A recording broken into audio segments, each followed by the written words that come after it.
Hi hello नमस्कार, मी दीपाली तुम्हा सर्वांचे अगदी मनापासून स्वागत करते। आजच्या व्हिडिओमध्ये आपण नेट साडीपासून सुंदर असा लेहंगा तयार करून घेणार आहोत।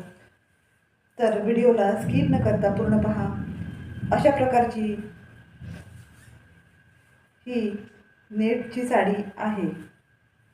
सर्वात आधी मी तुम्हाला ही साडी दाखवत आहे। अर्धी नेटमध्ये आहे आणि याचा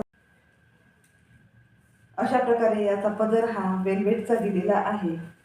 तुम्ही व्हिडिओमध्ये पाहू शकता किती सुंदर याचा पदर आहे। या लेहंग्यासाठी आपल्याला वेगळी ओढणी घ्यायची गरज पडणार नाही। हा पदरच आपल्याला ओढणी म्हणून उपयोगात येणार आहे। आणि या नेटचा आपण प्लेट्सचा सिंपल असा लेहंगा तयार करून घेणार आहोत। खालच्या बाजूने याला खूप छान वर्क केलेले आहे, तुम्ही व्हिडिओमध्ये पाहू शकता। त्यानंतर साडी मी कटिंग करून घेतलेली आहे। अशा प्रकारे वर्कचा भाग मी कटिंग करून घेतलेला आहे। त्यानंतर हा वेलवेटचा पदर वेगळा करून घेतलेला आहे। यामधली अर्धा मीटर नेट परत मी ब्लाऊज शिवण्यासाठी या ठिकाणी काढून घेतलेली आहे।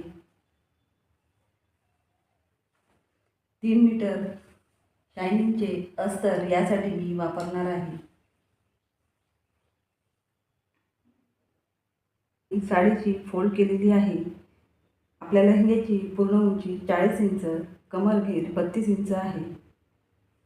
लेहंग्यासाठी आपल्याला फक्त 2 मापे लागतात। अशा पद्धतीने नेफ्यासाठी मी 3 इंच पट्टी कटिंग करून घेतलेली आहे। अस्तर आणि मेन फॅब्रिक मी जोडून घेणार आहे आणि याला छोटे छोटे प्लेट्स पाडून घेणार आहे। या ठिकाणी सर्वात आधी वरच्या बाजूने एक टीप देऊन सरळ अस्तर जोडून घेतलेले आहे। त्यानंतर 2-2 इंचाच्या प्लेट्स देऊन पूर्ण घेर कंप्लीट केलेला आहे। व्यवस्थित एकावरती एक प्लेट्स आपल्याला देऊन घ्यायचे आहे। अशा प्रकारे आपल्या लेहंग्याची स्टिचिंग पूर्ण झालेली आहे। किती सुंदर आपला लेहंगा तयार झालेला आहे, तुम्ही व्हिडिओमध्ये पाहू शकता। या वर्षीच्या नवरात्रीमध्ये तुम्ही पण सेम याच पद्धतीने साडीचा लेहंगा घरच्या घरी तयार करू शकता आणि नवरात्रामध्ये वेअर करू शकता। सिंपल बोटनेक ब्लाऊज यावरती मी शिवून तयार करणार आहे। ब्लाऊज आणि लेहंगा पूर्ण व्हिडिओ खूप मोठा झाला असता, त्यामुळे मी फक्त लेहंग्याचीच कटिंग स्टिचिंग तुमच्यासोबत शेअर केलेली आहे।